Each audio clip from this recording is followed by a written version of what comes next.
I'm Kelvin Halliday, third secretary. Sergeant Desai, traffic police. I'm afraid it's your wife, Mr. Halliday. The very worst news, my good sir. Her car left the road at the Chamber Valley Bridge and she plunged into the gorge. It's not the first time there for such a tragedy. Was Gwenda with our child? Fortunately, no. Oh, thank God. Am I blue? Am I blue? And these tears in my eyes telling you, am I blue?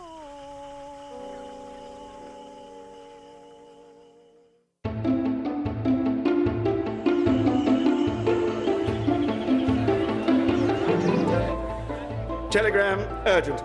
From Charles Vanston, British India Holdings, Delhi.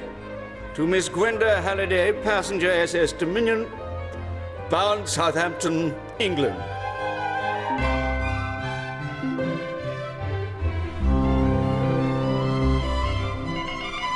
Darling Gwenny, regret too busy, take yesterday's flight as planned. Pressure of work, so still in India.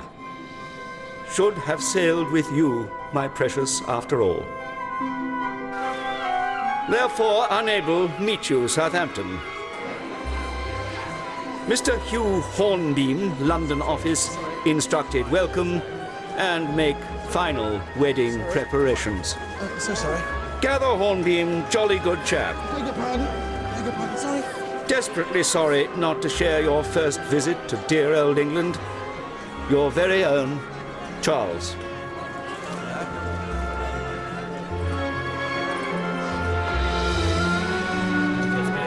P.S. Have told Hornbeam, just look for prettiest girl in whole wide world.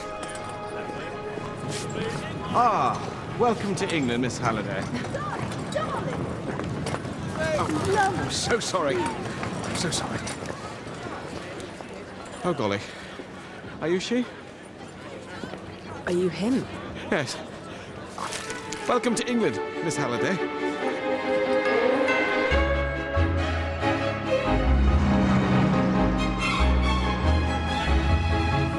You don't believe in travelling light? My life is in my luggage. I'm not here on holiday. No. And, congratulations on your forthcoming marriage. Thank you.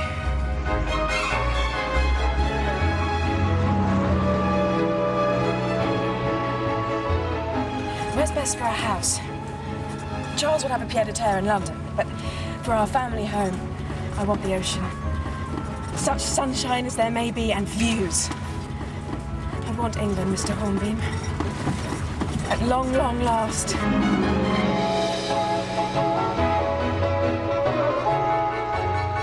If we turn right at the sea, there is definitely...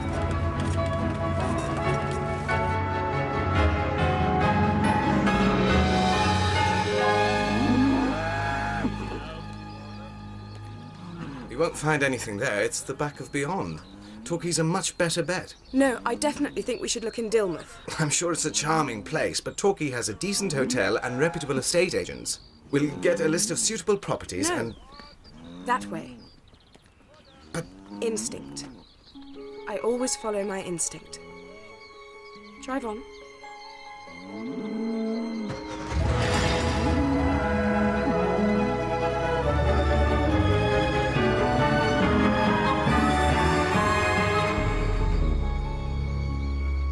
Thank you. Shouldn't there be a pier? I expect the Germans bombed it. Why? To stop people having fun.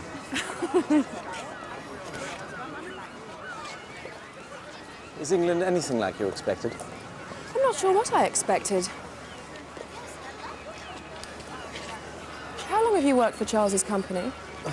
7 years now. I started at Vanstone International after the war.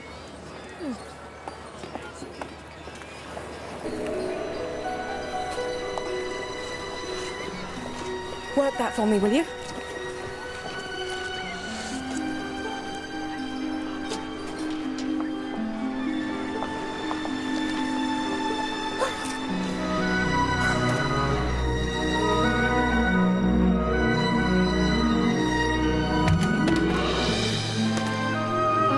Yes. The view.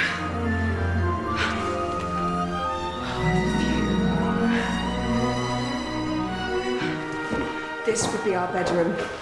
Next door would make a wonderful dressing room. Perhaps we could knock through. What's this way?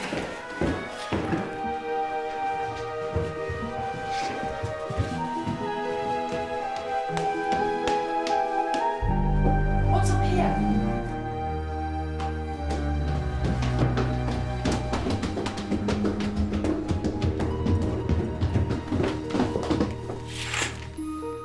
I thought so. Simply perfect for a nursery, eventually. Grim colour, though. More cheerful wallpaper is what it needs. Something pretty, like poppies and cornflowers. Where did I see that? In a magazine?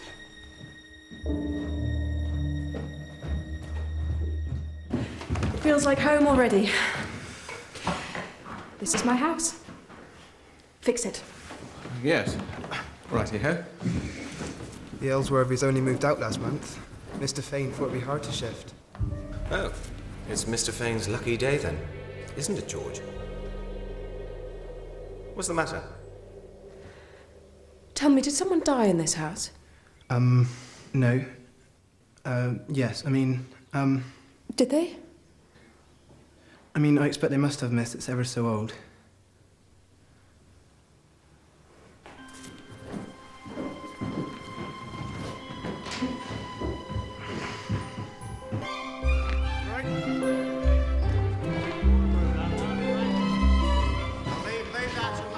Mr. Hornbeam? Next door.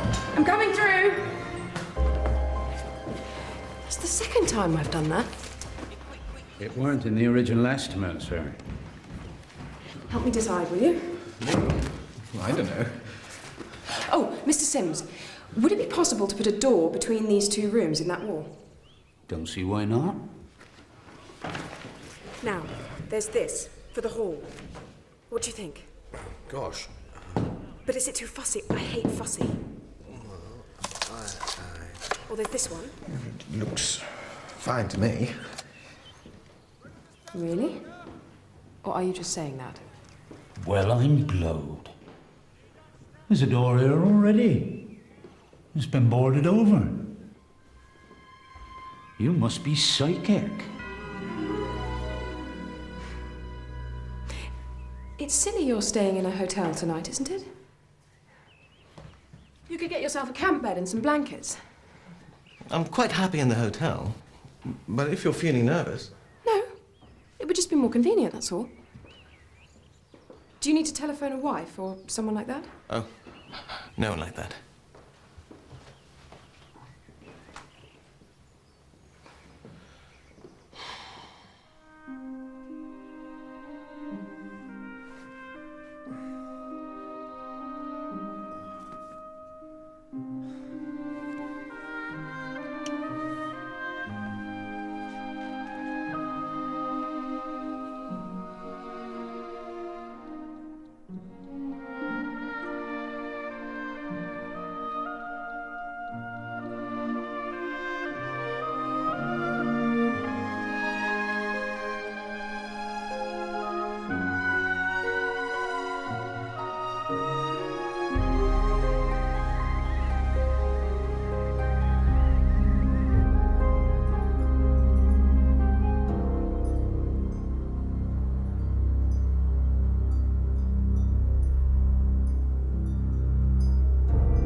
The window's open. Then please close it.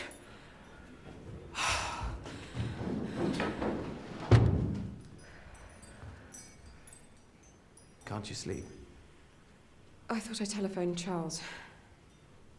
I could make you some cocoa. No, Charles. Well, not too sweet.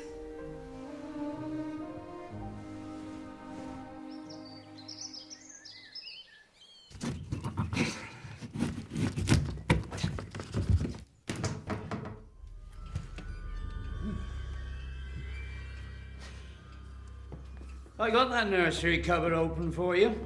You can see the old wallpaper. Much more cheerful and pretty it must have been, that room. Poppies and cornflowers. Poppies and cornflowers. Poppies and cornflowers.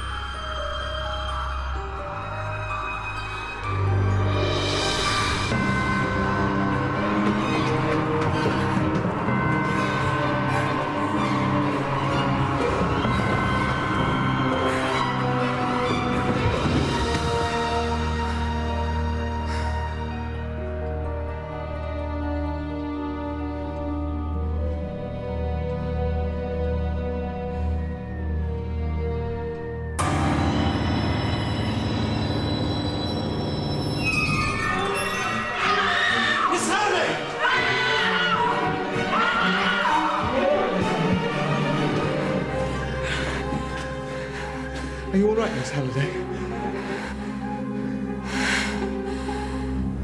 Thank you, Mr. Horby. Winnie. No, I'm sure you didn't imagine it, darling. I can't. Not just like that. I still don't know exactly when I'll be able to join you. I need you too, but put Hornby, Mum, will you? Yes, sir, but... Well, it's hardly a police matter. What sort of investigator? Just someone who'll take her seriously, or pretend to, and for God's sake, try and cheer her up.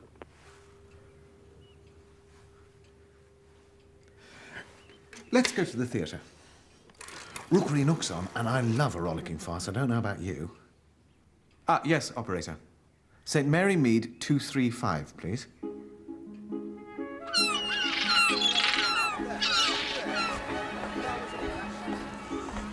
But what exactly does she do?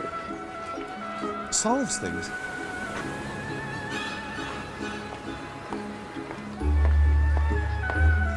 The Duchess of Malfi? It doesn't sound like a farce. I must have got the wrong week. Oh well, we're here now.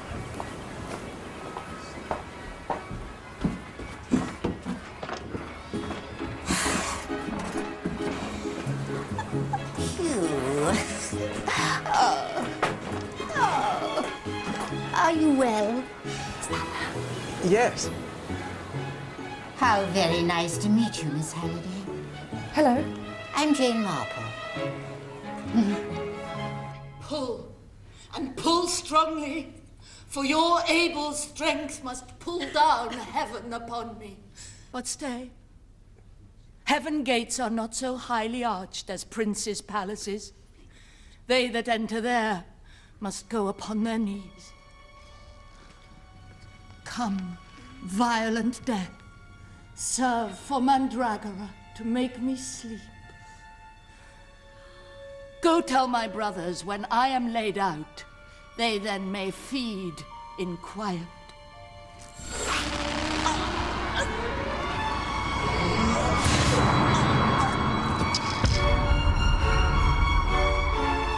Helen! I saw her again being strangled. Who? Helen. Who's Helen? Miss Halliday, who's Helen? Strangling is a very quiet death.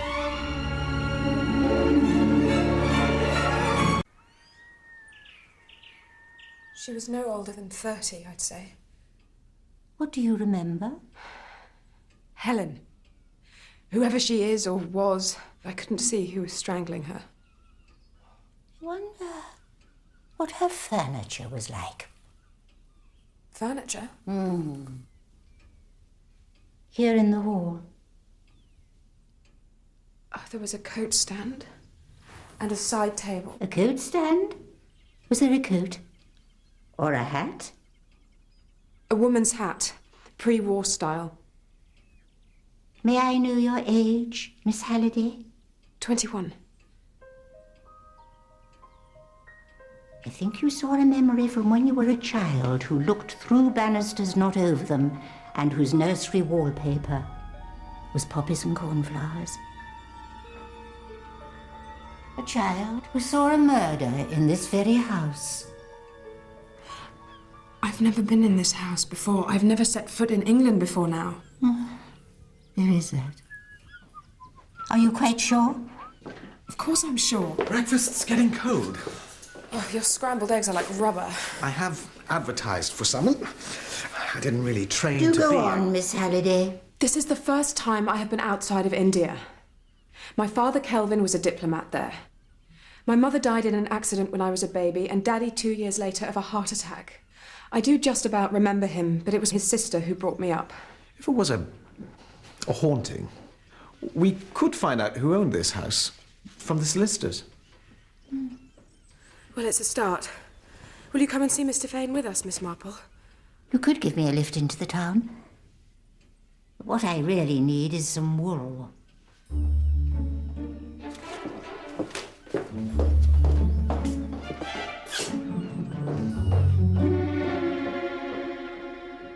Dillmer's changed so much since I was last here. When was that? Oh, must be 18 years ago. Do you want the extra 2 ounces? Be on the safe side? Yes, please. I stayed with friends on the Leahampton Road. Hillside, their house was called. Oh, I know Hillside. Very well-run household. Such obliging girls in service they had. What were their names? Mr. Fane's out. When will he be back?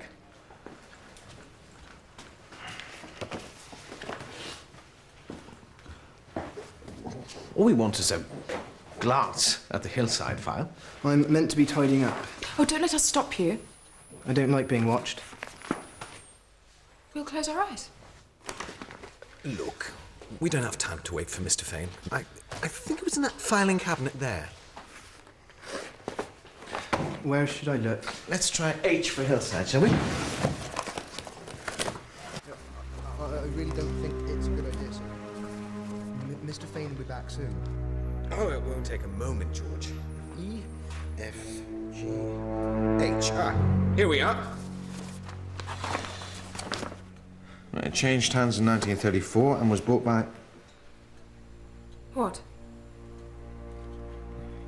It was bought by Kelvin Halliday.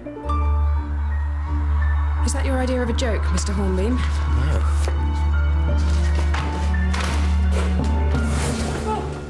Mr. Fane. Mr. Hornbeam. I had to run out her mother's library books. Problem? No, Mr. Fane. Thank you.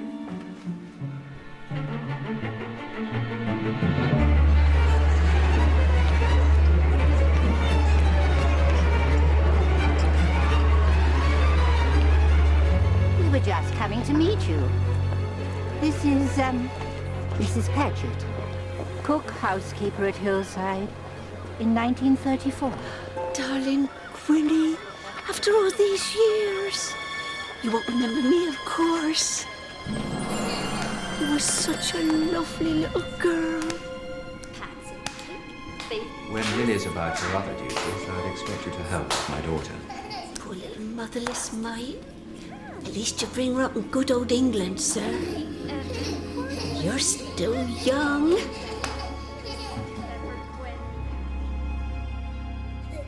Very handsome man, your father. And it didn't take him long to find a young lady. Is this a refrigerator? Yes. So could you start tomorrow? All right, then. I look after you.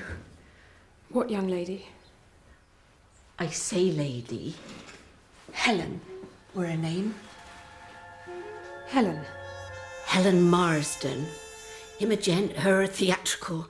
See, we used to have a show on the pier of a summer. Me and Lily, the housemate, we used to love it. What's that sound I hear again? There's laughter on the pier again. It must be that time of year again when the funny bones say hello. Every year they used to come. They were all so talented. We're sure to entertain you.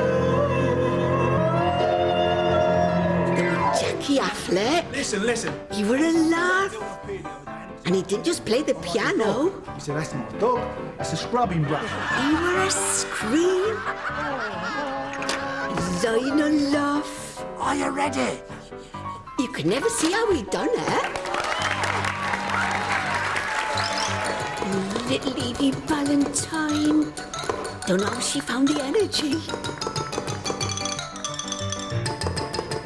Quite a novelty.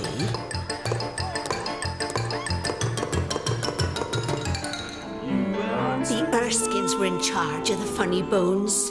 Janet could done opera with her voice. And Dickie could have been in films with his looks.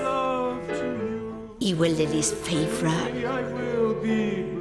Sounds like a jolly good night out, Mrs. Paget. And Helen Marsden. If I do wrong when I take you and kiss you, then doing wrong is the right thing for me.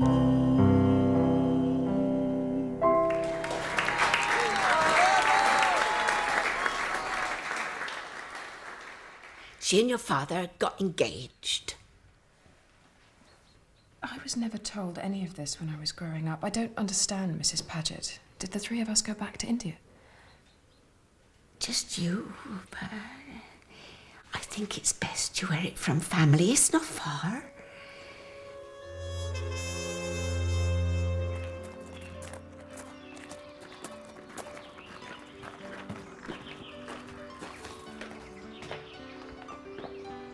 RMPA? Oh, he's a trick cyclist. A what? A psychiatrist.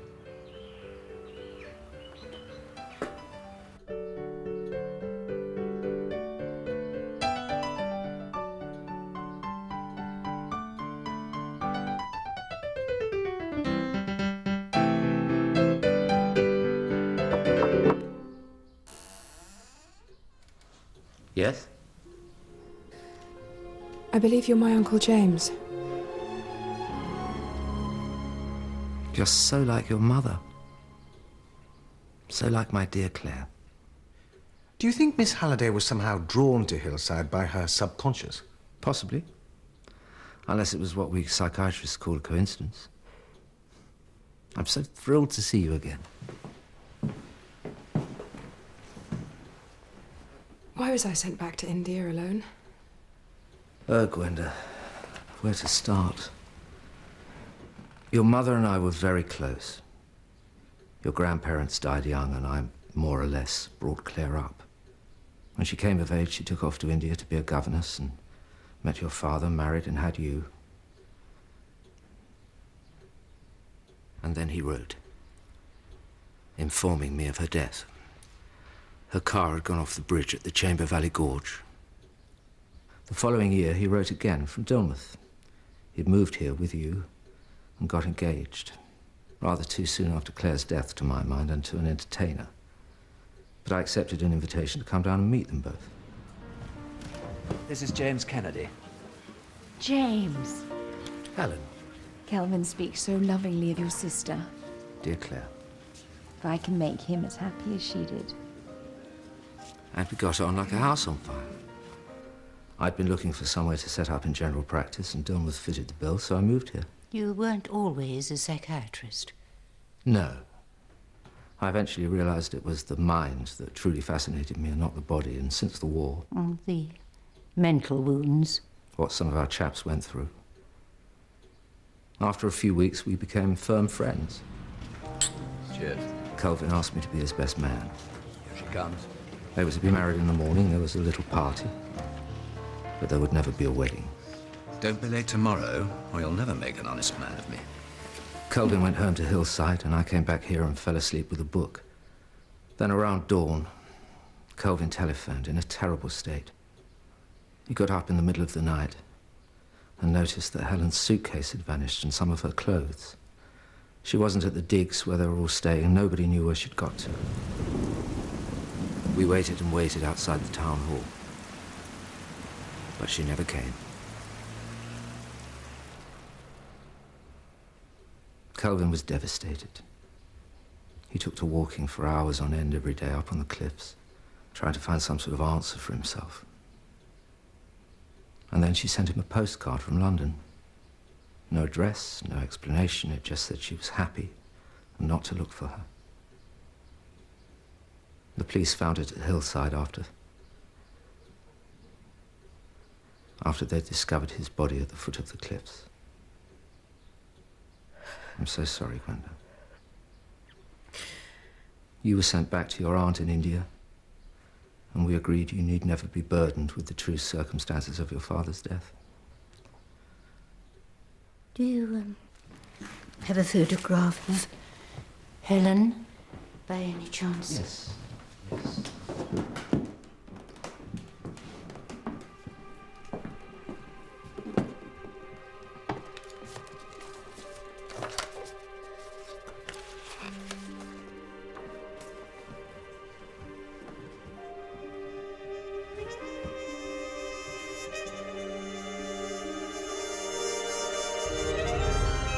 It's her. I don't understand. I saw her strangled. It's in here somewhere. I remember that dreadful day it came, miss. Here. I should have torn it up, just like she tore his poor heart in two. He didn't deserve that, the dear man. I'm sorry, Kelvin, darling.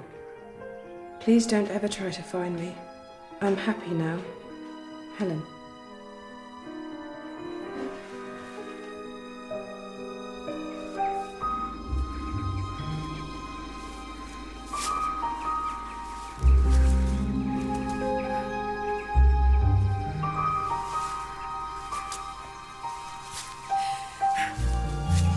Here, let me. No! I'm sorry, Hugh.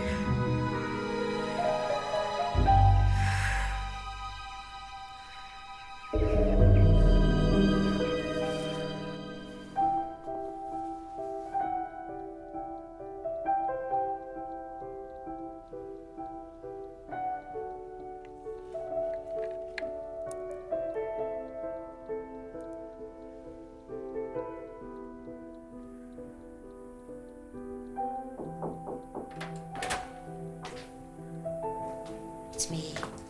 Come in. How's Mr. Hornbeam? Asleep.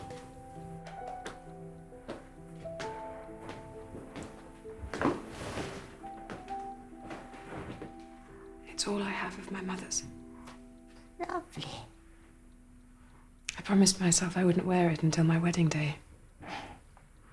Must be tempting. I shouldn't really care about her, should I? But she was murdered. I don't care about the postcard. Postcards can be forged. They certainly can be. But, it was a long time ago. Do you really want to rake up the past? Who knows what else we may find?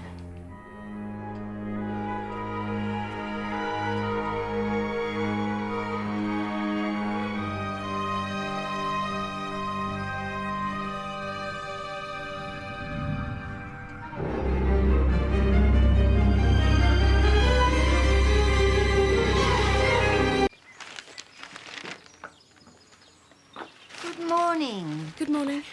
Did the seagulls wake you up too? Don't they squabble? I slept like a lamb. Oh, and Charles telephoned. He'll be arriving on the 17th, so you can get on with the wedding arrangements as we discussed. What did he make of your discovery? He's enough on his plate. The weather is beautiful. I'll walk. I won't take the car. Where are you going? To my uncle's.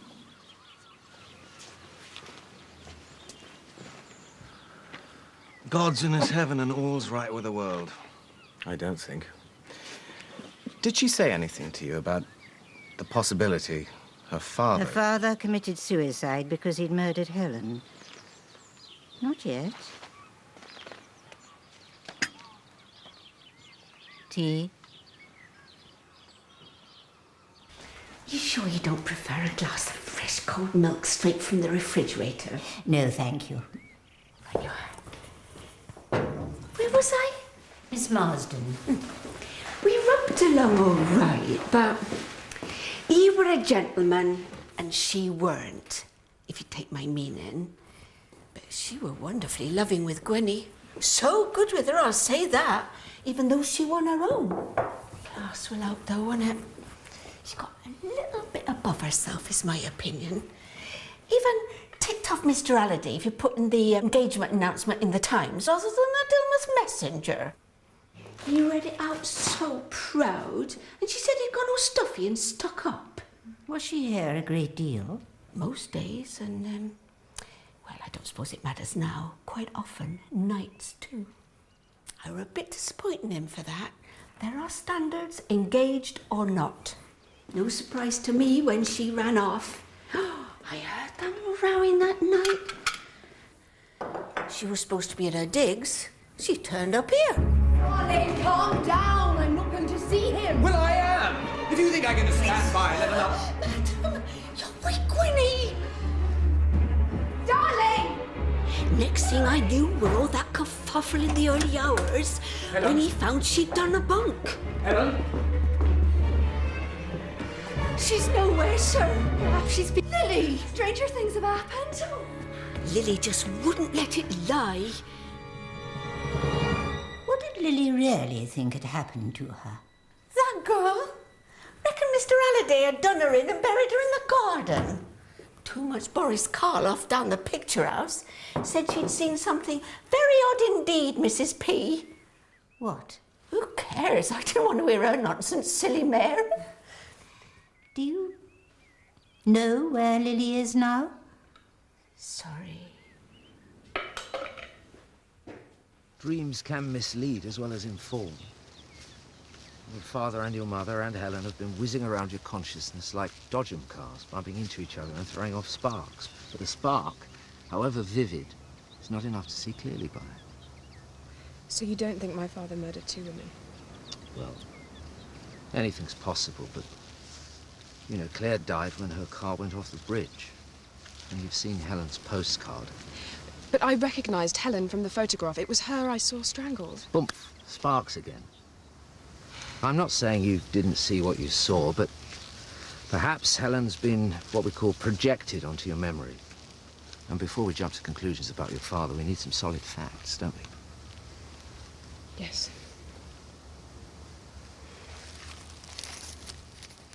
We have one. Oh, no, thank you. It's lovely here. My favourite place. Good for thinking. You will come to the wedding, won't you? You try and stop me. The truth is, I'm a little scared. Charles is so worldly, and I just pretend to be for him. Of course, he's... So much older. Yes. Well, perhaps that's why you fell for him. Hmm?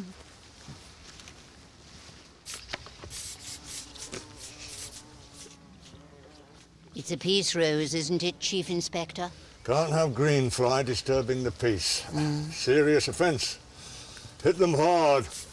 The only language they understand. I remember it. She skedaddled before the wedding, so he jumped off Lover's Leap.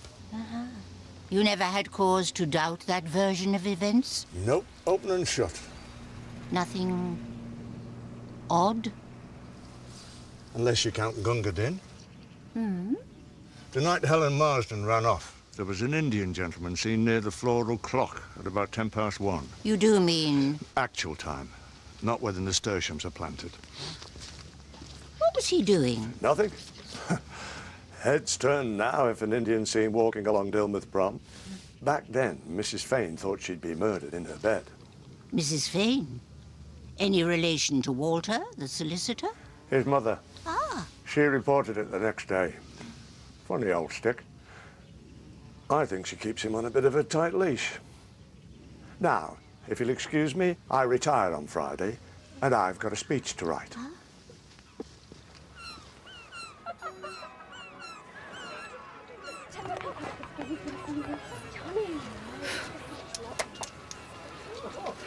Of course, she was a nymphomaniac. If you're familiar with the term, Miss Marple. She almost snared Walter. Did she really, Mrs. Fane? They were inseparable until she got her hooks into Kelvin Halliday. She invited Walter to their wedding. He almost wasn't there because he overslept. They'd all had drinkies after the show. Was he very late home? Not very. I was still up. We finished a jigsaw and then we both went to bed. Thankfully, all that was just a phase. Walter's happiest with his mother. Some men are. You didn't go out again? Only Chief Inspector Primer said that next day you'd reported an Indian gentleman late that night. Lurking. He's mistaken the date. That was the night before or after. They're all thieves. Of course I reported him. I had the most exquisite emerald earrings, stolen when I lived in Delhi with my late husband. What was your relationship with Helen Marsden?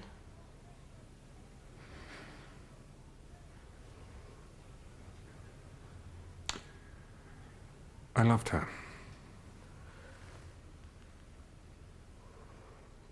Before she became engaged to my father? And afterwards. I don't mean, I loved Helen as a dearest friend. We were so very close. I used to confide everything in her, much to the disgust of my mother. But I didn't care.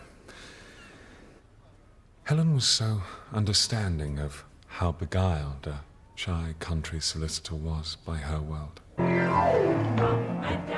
She used to invite me to watch the show from the wings. It was thrilling to feel a part of it.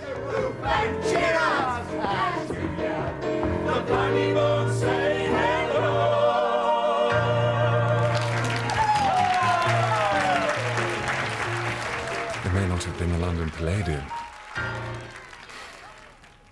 but it beat Thursday night Monopoly with Mother and her friends into a cocked hat, I can tell you.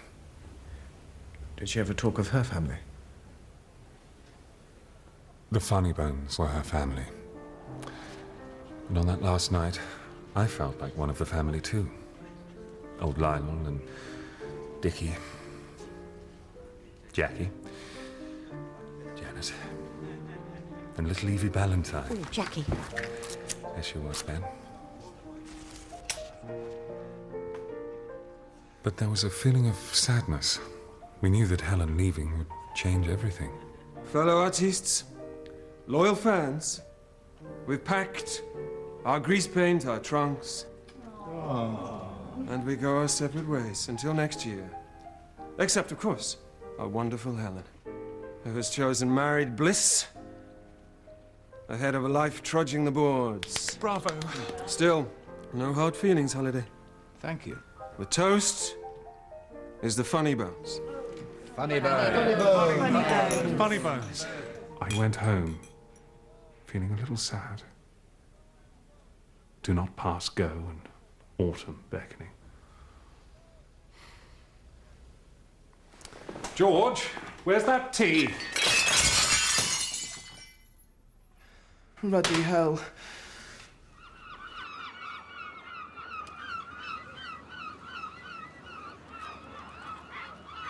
All our dreams. Where did they go? Except for Evie's, of course. Oh? Eve Ballantyne. That's Ballantyne with a Y. You must have heard her records or on the wireless. Well, I'm not terribly up to date, I'm afraid. Oh. Dickie'll be down in a mo. Of course, I remember that night. End of the season. And as it turned out, end of the funny bones. Next year, come what may, the funny bones say goodbye.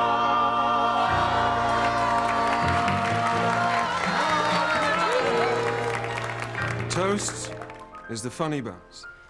Funny bones. Funny bones. Funny In the party spirit. Who wants first dance with the smoothest smoocher on the south coast? Jackie Affleck Janet? was up to his usual tricks. Not me. I will, Jackie. Helen? It's your last night of freedom. Watch out for his Paso Doble, girls. Poor old Lionel Luff. Died the next Christmas. Demon King in Panto at Worthing. Trapdoor opened too soon. Southsea. He broke his neck. This is little Gwenda, Dickie. Kelvin Halliday's girl and Mr. Horn. Beam. Hornbeam. Pleased to meet you.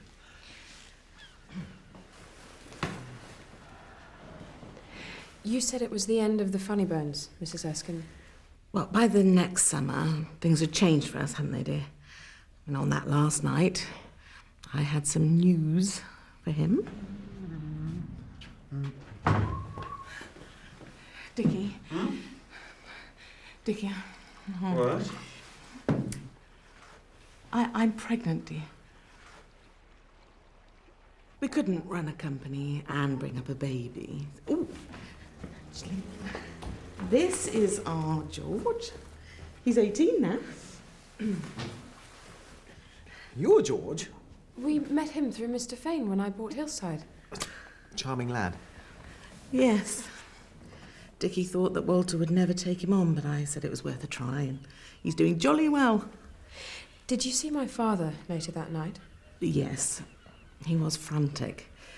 Some of Helen's stuff had gone missing from Hillside, and so he got me out of bed so that he could look in her wardrobe. Her wedding outfit was still there. He got you out of bed? Yes, I'd slept in Helen's room that night because Dickie was snoring. First floor at the back. She used to share with Evie.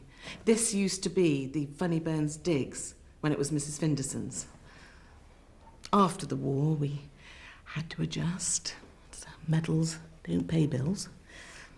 Dilmouth seemed like the obvious place, so we bought the house ourselves. Know what I thought? That Helen and Jackie Affleck had run off together. It's all right, Jackie. I overheard him, talking her into it. If you ever change your mind, eh? Then he was the only one who wasn't there next morning. Apart from Helen, of course. No one mentioned it while we waited outside the town hall, but it's what we were all thinking. What a sorry bunch we looked that morning. You with your black eye. Tripped over a stage weight.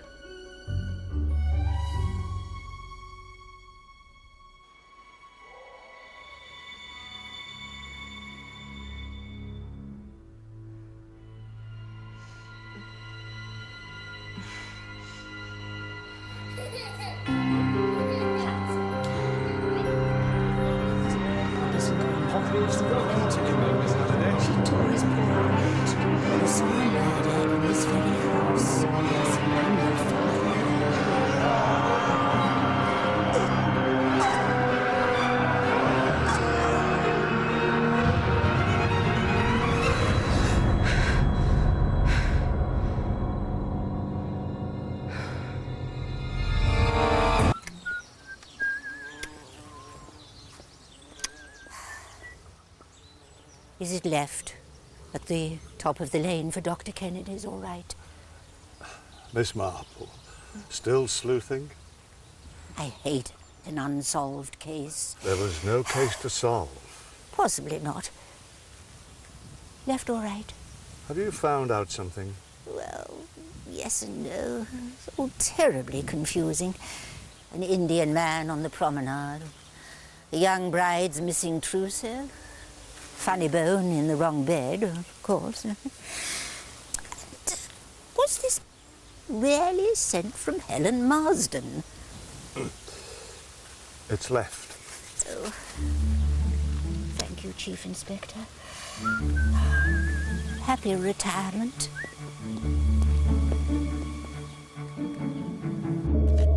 You wouldn't have something else Helen had written from before? Something we knew could be hunky-dory? Well, when Miss Marple told me you were probably taking the case, I thought of this. But an autograph's hardly typical, is it? No good for a comparison, no. Nothing else? I'm afraid not. This could be hunky-dory. Darling James, you're the best man ever. And all my fondest love for being so wonderful to me. Your very own Helen. I'd forgotten that. Well done. Very theatrical. That was her. I was rather flattered. We'll, get these off to the experts, then. Oh, just for the record, Doctor, where were you that night? As I've told Miss Marple, I was here asleep. Alone, I take it? Very much so, thank you. Do you know why she was at Hillside that night? Was she? According to Mrs. Paget. Kelvin never told me that. I know Claire did sometimes. I'm so sorry. My sister's been on my mind terribly since Gwenda came into my life. Helen did sometimes spend the night with Kelvin. I tried not to judge. They were desperately in love. We can't rule out any possibility yet, can we? If it were me, I'd be trying to find that maid, Lily, and find out what she knew. I placed an advertisement for her yesterday. Have you? Yes. Oh. Good. Do you think Erskine was right about Jackie Affleck? Let's find out.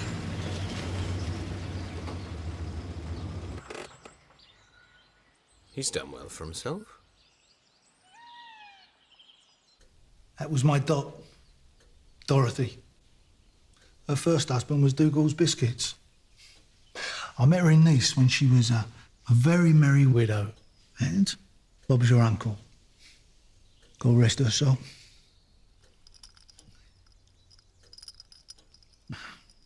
I haven't had my vitamins today. Nice? Yeah, I ran a little bar down there for a while. Well, until I met Dot. See, I set up in France when I left the Funny Bones. That must have cost a bit. Thrifty, me. Why weren't you at the registry office with the other Funny Bones? Were you not invited? I'd had enough of Dilmouth, that's all. Of course I was invited. I was there when they first met.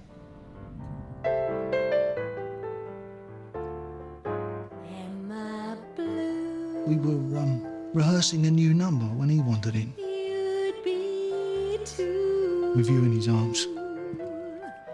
If each plan with your man done fell through. Daddy, look! Sorry. It was my late wife's favourite song. She had taste. Look, do you mind? I've got talent here and needs my undivided attention.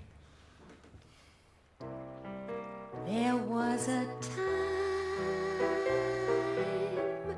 I was the only one, but now I'm the sad and lonely one. Oh, Lordy, was I gay till today? Now he's gone and we're through. Am I blue?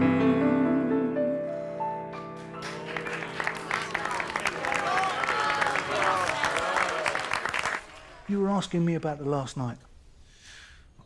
Mr. Erskine said he had an argument with a stage weight. Got a black eye.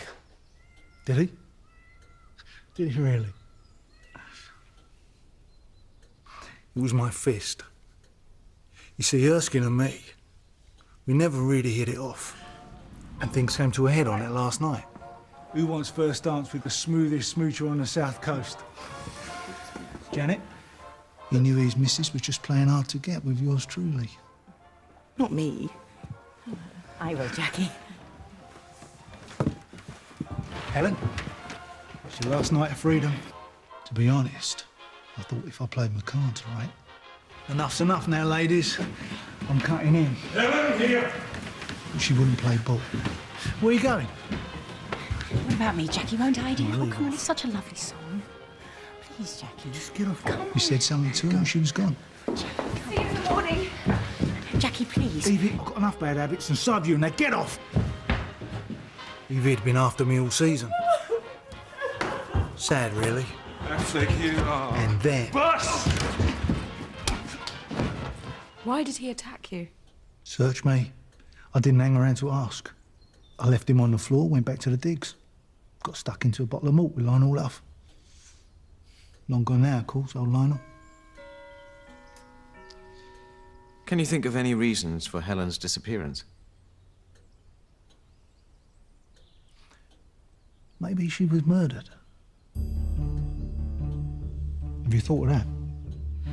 As it happens, Mr. Agatha. No. No, we haven't.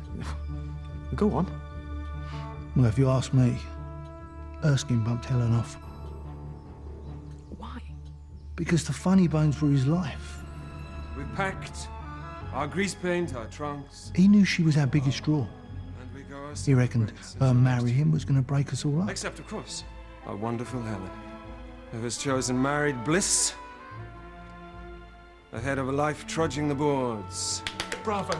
Still, no hard feelings, Halliday. I'll tell you something else as well. He had a wife before Janet, and she disappeared. What do you know about her? Only that she couldn't have kids. Yeah, he told me once. He said that set them against each other. Anyway, bright and early the next morning, I get on the milk train out of Dilmouth. Never looked back. How interesting. Helen would turn her back on Jackie Affleck and a glittering career to settle down in a rather conventional marriage. And to a man with a child. Jolly romantic, though. Romantic? She was a little gold digger. The very same song that meant so much to your mother, eh? It's a lovely story. Yes. Gwenda, Mr. Vanston is so well connected. Do you think the Delhi police would let him see the file on your mother's accident? My mother? I think your mother's death may be significant. You think my father's a madman who murdered my mother and then came to England and murdered Helen? Where did you find this woman, Mr. Hornbeam? Wherever it was, you can send her back. I am so sorry. She'll calm down. If her mother's accident was really murder, well, you must think it was her father. Unless you're suggesting Dr. Kennedy killed his own sister. Dr. Kennedy? Oh, I'm sure he was never in India. But perhaps one of the funny bones was. That was just plain bloody rude, Gwenda. Miss Halliday to you. I'm very fond of you, Gwenda, but my fondness is being sorely tested. Then don't be fond! I can't help it. Can't you? You?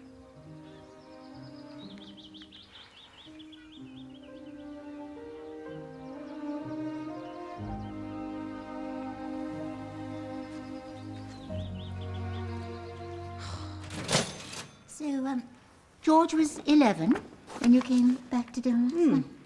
Just the age when a boy needs a father's influence, I always think. Oh, he's lucky that his came back from the fighting, so many didn't. Dickie wanted to try a new life in India. He'd worked there before we were married, but I said no. Dilmouth has everything we need. Goodbye. Goodbye. Goodbye. Hillside, Dilmouth. Information sought regarding Lily Kimball. Housemaid at the above address in 1934. Telephone Dilmouth 8123. Could be money in it. Nah. Stranger things have happened. Could be a shed load of trouble. You and your daft notions. And feed them chickens.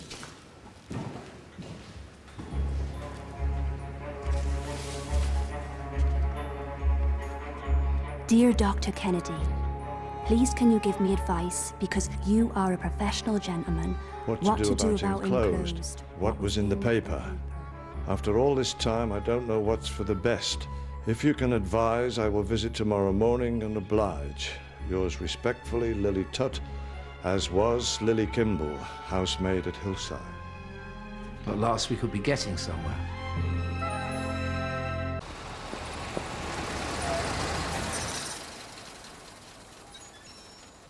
Yes, Mr. Vanston. No, I can't speak any louder, I'm afraid, sir, in case she hears. What have you found out? Claire Halliday's death in 1933 was Never regarded as anything but an accident. though the Traffic Division released the file to an Inspector Chopra of the Criminal Police some months later.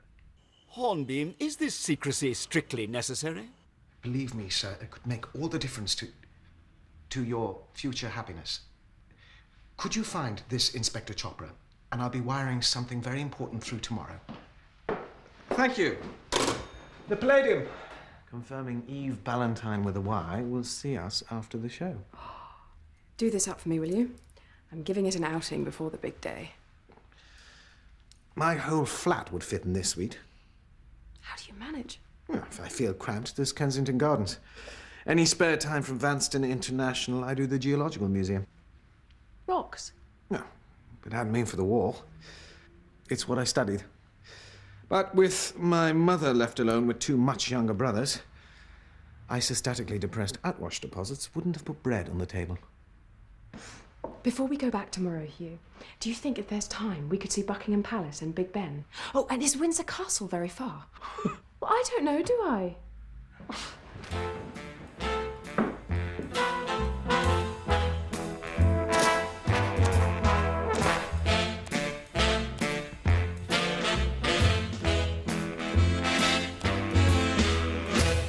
I'll go my way by myself.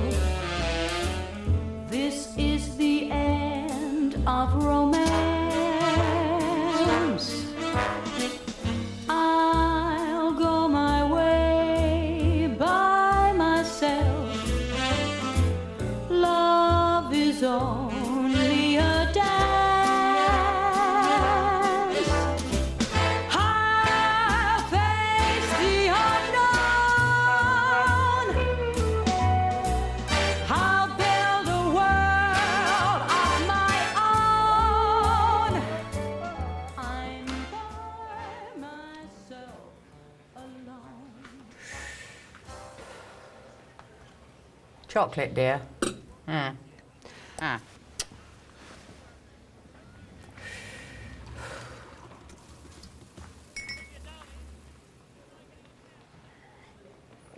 You're wearing Helen's necklace. Helen's? Ah, I asked to borrow it once, but she wouldn't. Used to be your mother's. I know. Helen said she wore it to remember dear Claire for Kelvin's sake. But then that's how they were. This way, everyone! Kelvin! What are you doing? Helen, darling, will you marry me? Yes, Calvin. With all my heart. Giving everything up for a man. Pass the sick bag, Alice. I never understood it. She could have hit the heights, you know. But she wanted to be a dear little wifey with a sweet little kiddie. Don't you miss that? No, cutie pie. The last night in Dilmouth. Oh, Dilmouth. What a dump. I wonder how Dickie Erskine is these days. Very well, and my solo spot seems to be working. Obviously, I need to do a bit more practice on my time step, but I can sing, and I'm ambitious, Dickie. I want my own spotlight. I want a dress made just for me. I want to be front page news. Sweetheart, let's be honest. I've heard you Never in a million years. I like to think he's crept into the cheap seats since then and cried. And Jackie Affleck. Were you in love with him? That jerk.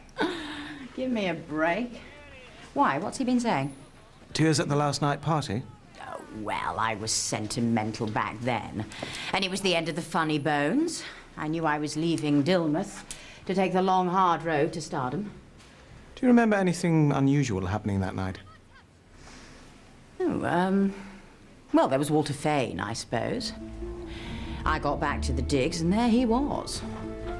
Talk about desperate. Where's Helen? She's not back. I must see her. I'm sorry, I can't help you. Beauty sleep! That's it. I've got fans to thrill. Do you have a problem with your eyes? The one thing I learned from Helen, my dear, was mystery. Miss Valentine, have you ever been to India? Yes. When? During the war, bringing much-needed glamour to our dear, brave troops. Why? Nothing. Well, goodbye, darlings.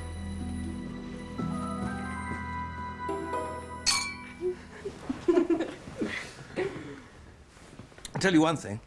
I won't go down on bended knee when I propose. Far too showy. I bet you do.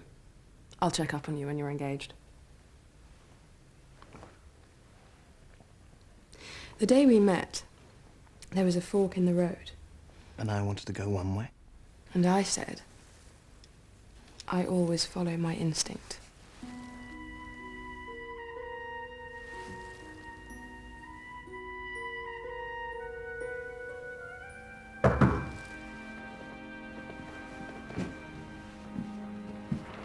Yes? Telephone message for Miss Halliday, sir.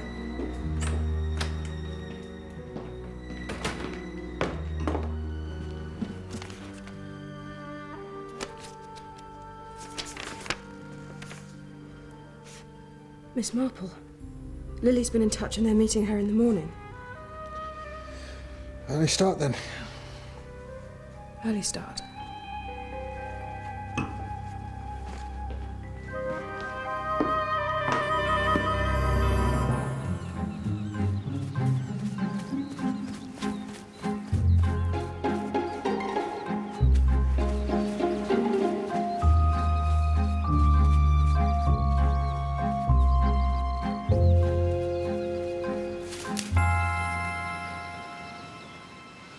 Yes. You're quite sure? Go on. She should be here. The station's just a short walk.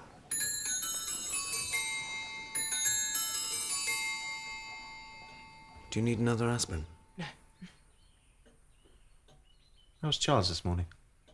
Well, thank you. It was lovely to hear him. I wonder if Lily called in at the Erskines first by any chance. Why?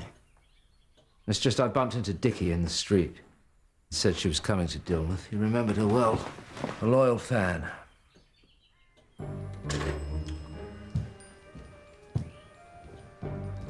That was Scotland Yard's handwriting expert about Helen's postcard. No doubt about it. A forgery? Genuine. He's 100% certain. That means your father couldn't have murdered Helen because Helen wasn't murdered. My father couldn't have murdered Helen because my father would never have murdered anyone.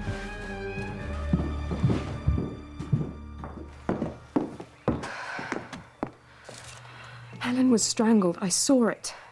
No one will ever make me say I didn't. You believe me, don't you? Promise.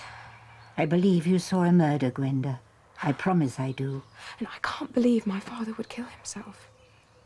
Perhaps someone murdered him too.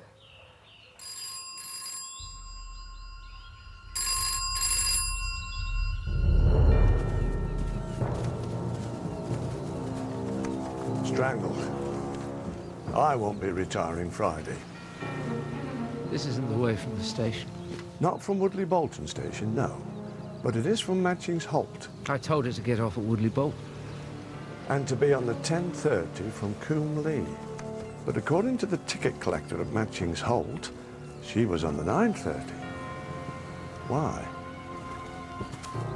If Helen wasn't murdered, what did Lily know that's got her killed? About Helen's postcard and the handwriting, are we quite sure it proves she... You can't argue with the experts. Now, I've been thinking. Mr. Richard Erskine had a first wife who ran off, didn't he? Never seen again. So Jackie Affleck said. But what possible connection? There's a technical term we use, Miss Marple. Following a hunch. Ah. Erskine came back to Dilmouth after the war. Say he did so to keep an eye on Lily because she knew he'd murdered his first wife. He found out she was coming to see Dr. Kennedy. Anybody could have known that. I doubt Dilmouth's much different from my own St. Mary Mead when it comes to gossip. And we may think the funny bones aren't in touch with each other, but can we really be sure? You think I should get them all here? Ooh. I wouldn't dream of suggesting what you should do. Oh, consider it.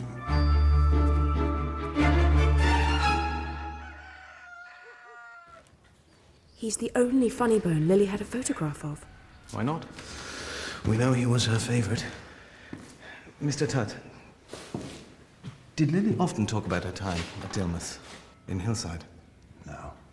Except when she was saying how she should have stayed in service rather than live this life out here with me. If there's something particular you want to know, ask. I'm off to see her mother. What did Lily make of Miss Marston's disappearance? Never believed she run off. That's what you mean. Unless she went to the North Pole. That's what she used to say. North Pole? Search me. Thank you, Mr. Tutt. You've been very helpful indeed. Please accept this. No, I'm sure Mr. Tutt does. I'm sure Mr. Tutt does. Got to bury her decent. Thank you, miss. We're very fortunate, aren't we? The North Pole? Don't you see? All of Helen's clothes, apart from her wedding outfit, were at Hillside. It was high summer. Lily must have noticed that Helen had taken winter clothes, not summer ones. Or rather, the murderer had, in a panic. Mm-hmm. You clever thing. I am rather, aren't I?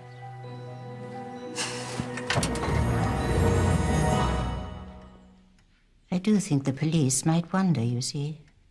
Walter was seen at the Funny Bones digs when you say he was here with you and a jigsaw. He was. And was he here with you when Lily Tutt was murdered, too? Mrs. Vane? Walter's very dear to me. The bond between mother and child, or father and child, always finds expression somehow, whether through love or through making allowances. What would you know about motherhood?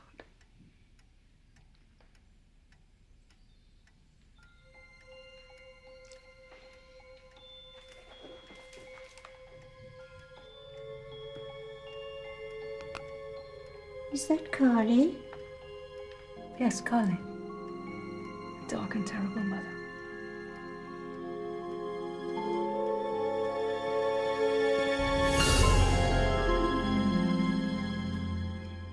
Sergeant Macaulay, please. He's expecting my call. Mrs. Erskine swears her husband was at home at the time of Lily's murder, and I'm inclined to believe her. But Mr. Erskine claims his first wife married again to a crofter in the Outer Hebrides, which sounds like a right cock and bull story to me, as I'm sure the local police will be confirming even as we speak. It's fascinating to see how a hunch works. But I do hope they won't be too long about it. Everyone will be here quite soon. Arthur Primer. Yes, Sergeant. Yes. I see. And cheerio the new to you, too.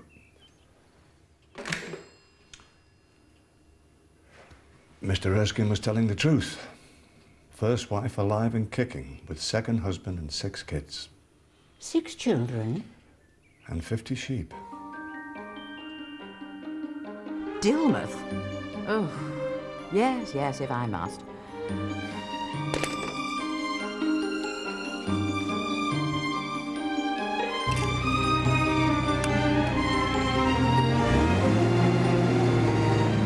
Have a wizard time. Give your old man a hug, son.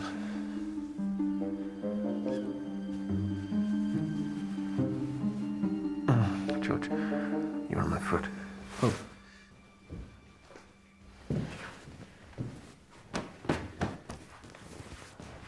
We're about to catch a killer. That doesn't mean my house can't be well presented. Sorry, Mr. Hornby, but there were a message for you this afternoon from India. Mr. Vanstone. He said he got what you wired and he's found Inspector Chopra and the inspector were investigating a jewel robbery. Jewellery? Did he say what sort? No. Have you been speaking to Charles behind my back? I'm sorry. It was necessary. Believe me. We'll be 1, 2, 3, 4, 5, 6, 7, 8, 9. 11. 11? Cocktails, please, Mrs. Paget. The sherry with ice.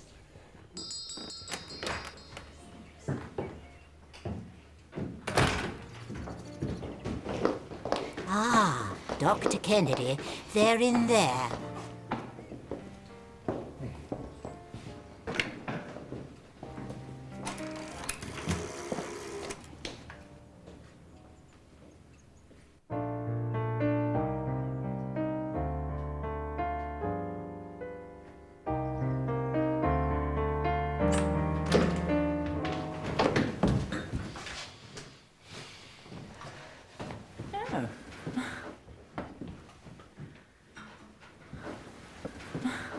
Thank you. Miss Ballantyne. Mr. Affleck. How's tricks? Tricky. Miss Ballantyne, may I say that your success is very well deserved. Yes, Walter dear, you may.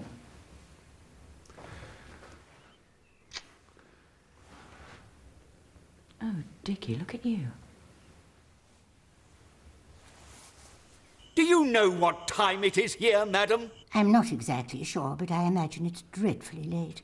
And I'm so sorry to have got you out of what is evidently the wrong side of your bed, Mr. Vanstone. If this is anything less than Gwenda dropping dead... By the way, I take it she hasn't. Did you say, by the way? Yes, why? The line crackled. Please arrange to show Inspector Chopra what we wired immediately. And what's this about a jewel robbery?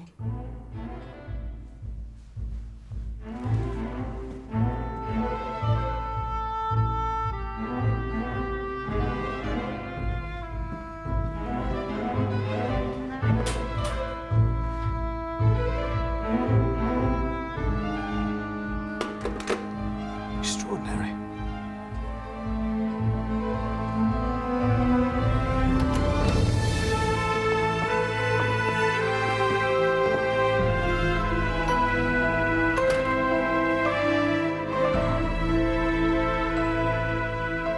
Years ago, Helen Marsden was murdered in this house. Her killer is in this room. Mr. Fane. What? Where were you that night, apart from at the Funny Bones Dick's looking for Helen Marsden? Well, they asked, Walter. And it was a bit odd. And you were a bit odd. You were obsessed with Helen, weren't you? I told you already, she was my friend. Did you want her to be more than that? No. Please just tell the truth. I can't. It would mean turning someone's world upside down.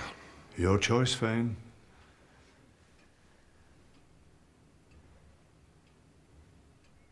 It's not. It's mine. Janet? Tell them, Walter.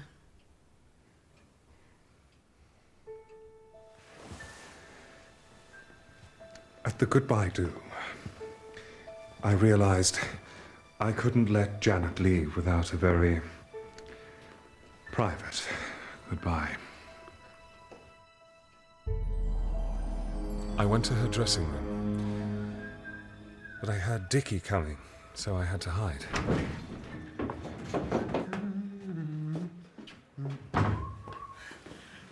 Dickie. Dickie. What? I'm pregnant, dear.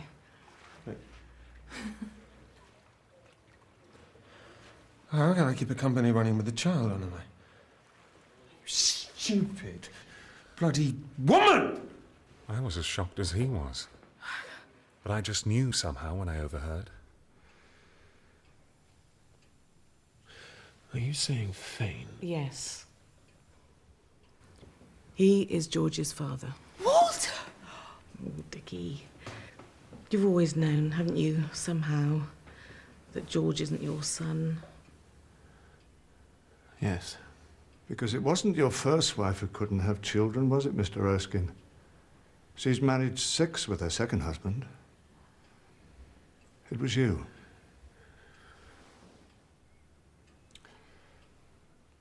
Go on, Mr. Fane. I went home. I heard you come in and go to your room. Half an hour later. I went to look for Helen. She was the only one who knew about Janet and me, and I needed to talk. I followed him. Then I saw that Indian man and I was frightened, so I went home.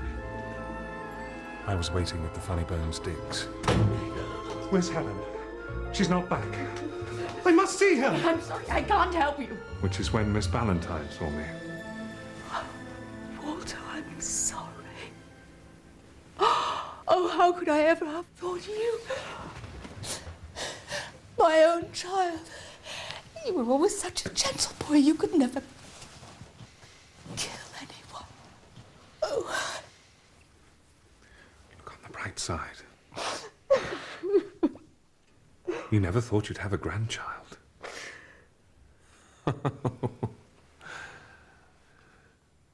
No wonder you took in George. I could have saved myself a black eye. You thought it was me? Mr. Erskine, what did you tell Helen at the party? I told her I'd seen that Indian chap hanging about by the stage door. She couldn't get out to the theatre fast enough. Through the front entrance. She seemed terrified for some reason. How intriguing.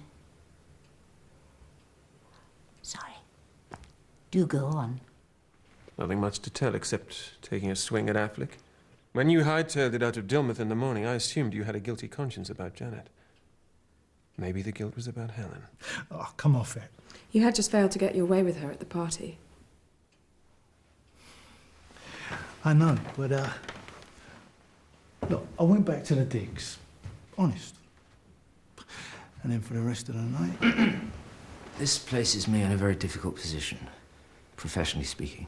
You, Dr. Kennedy?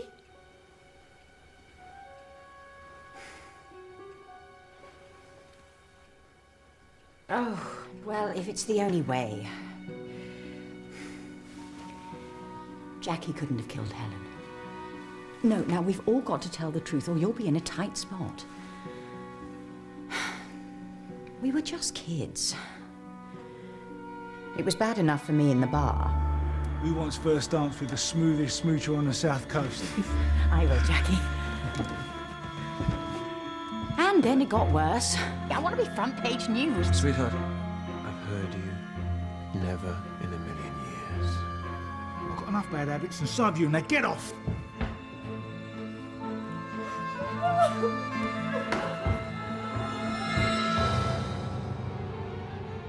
Is it any wonder I did a stupid thing?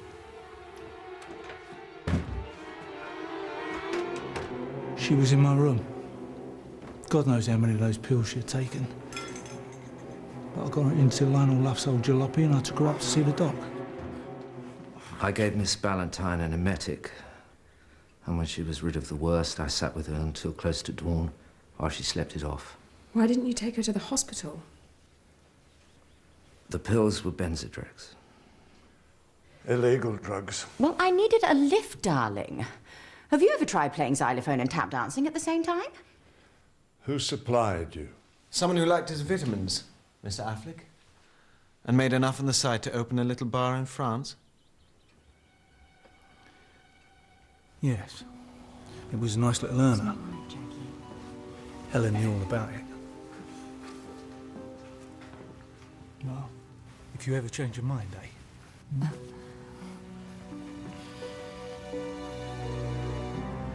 So we three, though not for the most respectable of reasons, do have our alibis. It's not quite true, is it, Doctor, in your case? Neither Mr. Affleck nor Miss Valentine would have been any the wiser if you'd slipped out, come up here and strangled Helen. Well, strictly speaking, I suppose. And strictly speaking, you don't have an alibi for Lily's strangling, either. I was with you at the time we thought she was arriving from the station. How could I have known she'd changed her plans? She should be here. The station's just a short walk. I think you were most ingenious. Perhaps the letter found on her body wasn't the one you sent her, and what you'd really told her to do was catch the 9:30 train, get off at Matching's Halt, and take the footpath. You'd have had an hour in hand, and a quiet place to kill her.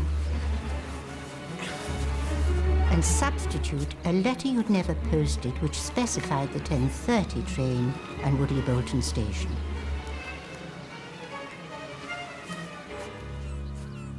This beats the convoluted and bizarre fantasies of my most disturbed patients. You seem to have a liking for little tricks involving the post. I think Helen's card was another. Or rather your card, since I believe you forged it and sent it from London. Don't you trust Scotland Yard? Oh, yes, their expert was quite right. The card and photograph were both written in the same hand. Could have been yours, disguised. When you knew Mr. Primer and I were coming to see you, you would have written that message from Helen on the back. Darling James, you're the best man ever. And all My fondest love for being so wonderful to me. Your very own Helen. You must have intercepted the card before it was delivered here to Kelvin Halliday. You followed Mr. Halliday on his regular cliff walk and pushed him to his death on the rocks below. Then you delivered the postcard, so when it was found, everyone assumed he'd killed himself after reading from Helen that she'd gone from his life forever. Oh, this is preposterous. Why on earth would I kill Helen Marsden? Where's this taking us? To India, Dr. Kennedy, and to your sister Claire. My mother again? Excuse me. Your mother, Gwenda, was dismissed from her post as governess for theft. By the time she met your father, she was working in a nightclub. She danced with lonely men, nothing more, but sometimes an unguarded pocket was picked. Then she fell in love and married, and you were born, but her past caught up with her. Inspector Chopra of the Delhi police was on the trail of some stolen jewelry.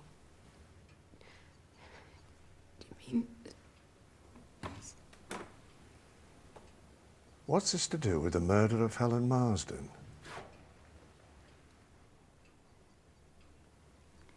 That telephone call was from India. You killed your sister. I've never been to India. She didn't die in India. She died in Dilmouth. Claire Halliday and Helen Marsden were one and the same person. Claire and Kelvin Halliday devised a plan to start a new life so she could leave her criminal past behind her once and for all. Car's a wreck, darling. Oh, darling, you're safe. I'll see you in England. Claire's car accident was staged, like the rest of the charade. She came to England and my father followed later with me. Yes, Gwenda. Exit stage right. Claire Halliday, enter stage left, Helen Marsden, because it was a performance. With the Funny Bones as their all-important audience. Sorry. It was my late wife's favourite song. Will you marry me? Yes, Calvin. But it wasn't just the police she was avoiding in Dilmouth. Possibly she went to India in the first place because she found you a little over-protective of her. Whatever the reason, she had no intention of continuing a career that would bring her the wrong kind of recognition once she was married. If only Mr. Halliday hadn't put that engagement notice in the Times. She was cross about that, as Mrs. Paget heard. Kelvin Halliday didn't invite you down to Dilmouth, did he? You read that engagement notice and decided to come and meet the man who had married your late and much loved sister and discovered her very much alive. James. Helen. Kelvin speaks so lovingly of your sister. Dear Claire. Did you enjoy playing the role? Why would I kill my sister?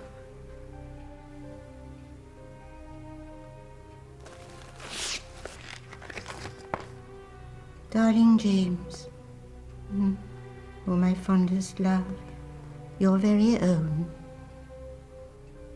sort of thing Helen Marsden could write, but knowing she didn't, I wonder if you, forgive me, Doctor, subconsciously chose the words you longed for Claire to say to you. Is that why you became a psychiatrist? Physician, heal thyself. Not heal. It was too late for that. Understand. But I now know I could never have loved any other woman but Claire. What happened? When Mr. Erskine told Claire, and let us please remember her by her real name, about the Indian, she assumed it was one of Mr. Chopra's men come to track her down about the jewel robbery. See you in the morning. It was. So she came to see Kelvin. Mrs. Paget heard them arguing about a man. Calm down. I'm not going to see him. Well, I am. If you think I'm going to stand by and let him up... Kelvin went to look for him, having phoned me. All I wanted was one proper kiss from my little sister before it was too late. Just once. Just tonight. For your darling James. No. You're my very own. My very own.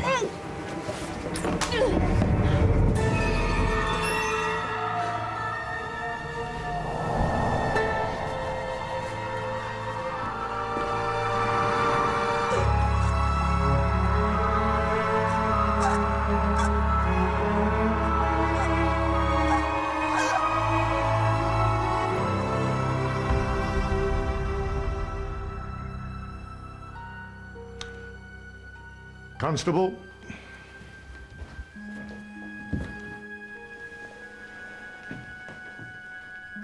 James Alfred Kennedy. You have the right to remain silent, but anything you say... Where's my mother? Uncle James. Where is she?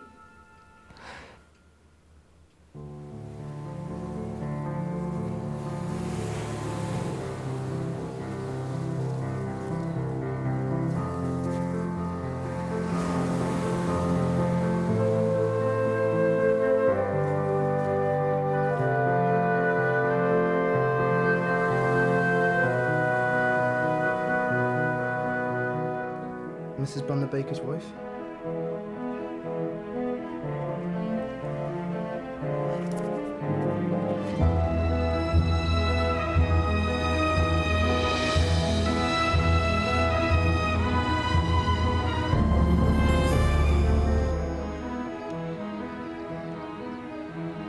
She deserves better. Mr. Vanstone sounded most unsuitable to me. But they're engaged. But not married.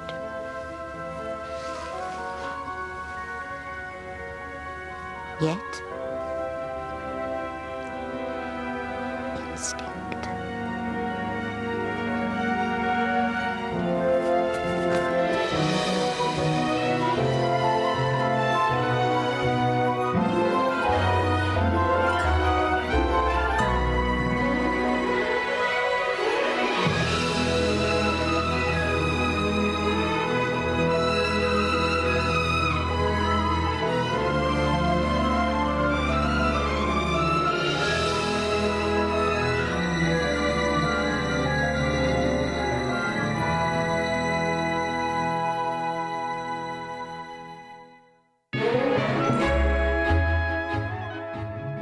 Well, you can get your daily dose of detective drama every weekday as Agatha Christie's Poirot puts his little grey cells to work at 2:35 from tomorrow afternoon.